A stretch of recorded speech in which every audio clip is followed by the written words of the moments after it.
So the last week of February and the first week of March, i.e. this week, is Eating Disorders Awareness Week, and you might have seen a lot about it, you might not have done. I don't think I saw a lot about it before I struggled with an eating disorder and started wanting to help other people who suffer and struggle. I don't even think I was aware of eating disorders really before I struggled with one, and I certainly wasn't aware of how it would affect you.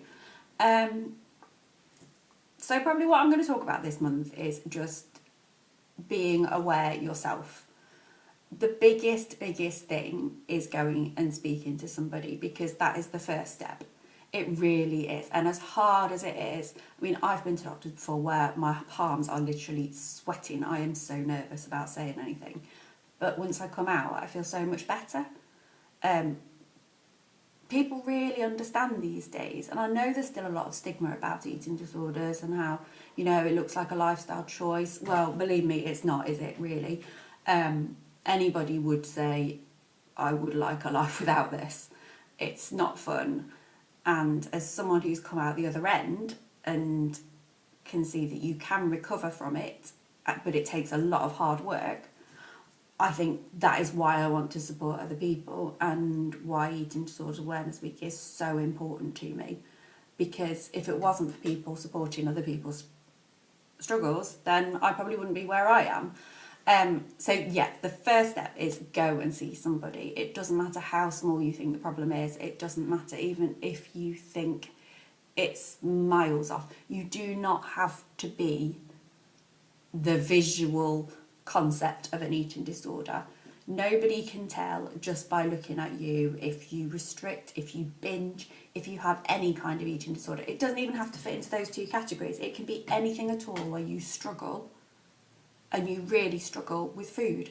And thoughts, the thought processes are horrendous, the guilt, everything. So I would say, I think the biggest thing that I've come across helping other people is that they don't think they're ill enough, or they don't think it's an eating disorder.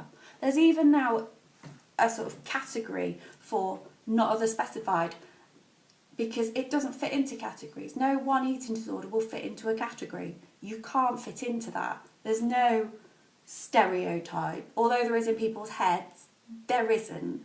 And that's why when you go and see some doctors, they might be baffled, because you won't fit in a textbook.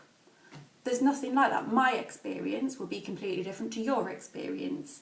And that's whether we both restricted, or we both binged, or we both took so many laxatives. It doesn't matter. The behaviours can be similar, but the experience will be totally different. And that's why it's really important to go and speak to someone. What else was I not aware of? How it would affect you afterwards. I mean, my worst was about 16 years ago now, which is quite a long time ago. But you'd be amazed how much I can still see. Like, I've got black under my eyes, it's been there ever since. I have got concealer on though.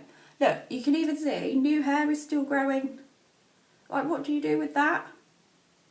It's still coming through. It's taken that long to show my hair. This bit here, I never had a fringe. It just doesn't grow. It broke off and it never grew back. Oh no, now look what I've done. Teeth. Didn't have a filling before I had an eating disorder. My teeth just, they became so weak. But it's down to lack of nutrients. Being tired, really tired.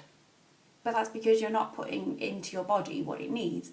Like, I remember someone saying to me, oh, you can't expect a car to run if you don't put petrol in it. At the time, I thought that was ridiculous.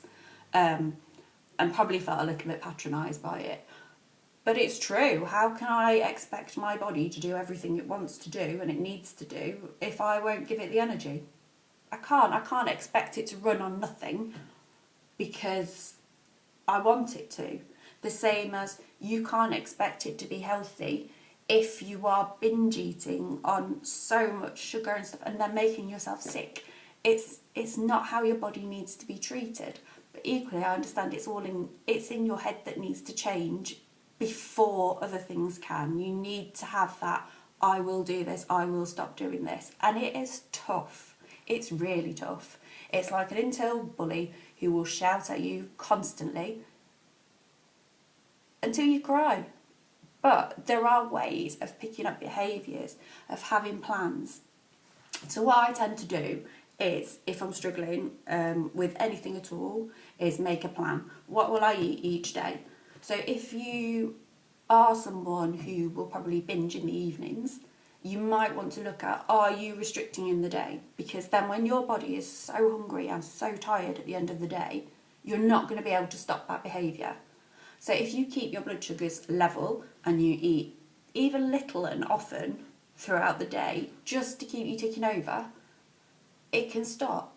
So by writing down when you binge or when you don't binge, you can sometimes see a pattern of how this helps. The same with if you're restricted. If you are restricting, then that whole logic and the whole choice of, oh, what am I going to eat, can be just too much. So what I probably would do is make a list or a plan and get someone else to help. I used to do that a lot, actually. Get someone else to help and someone else to say, right, we're going to have this and we're going to eat it this time, and there's no choice in it. There is no choice whatsoever. It's, say, toast for breakfast and that's it. There's no choice. It takes away that, should I have this, should I have that, should I have nothing. You've got to have it, it's done, and you get time to mentally prepare for it. My other thing would be, if you need medication, take medication. You'd take it for anything else. If you had a headache, you'd take a painkiller. So what's the difference there? There's no shame in that at all.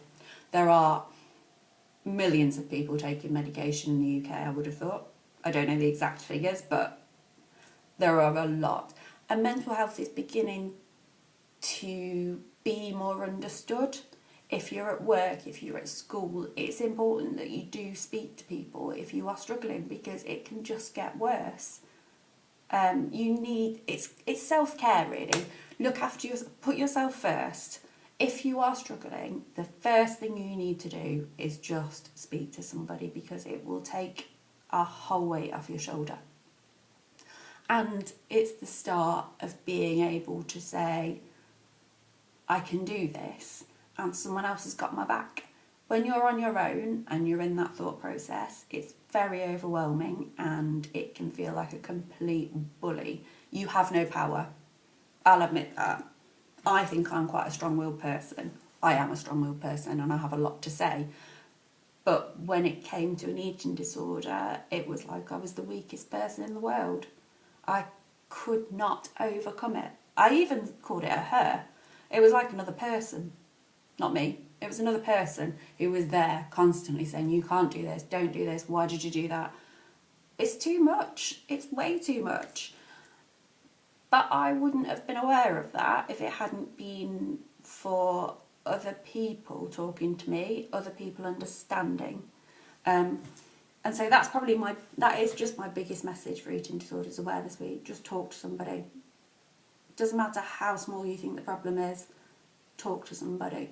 It is so important, and there are so many people out there. I do the befriending project for First Steps.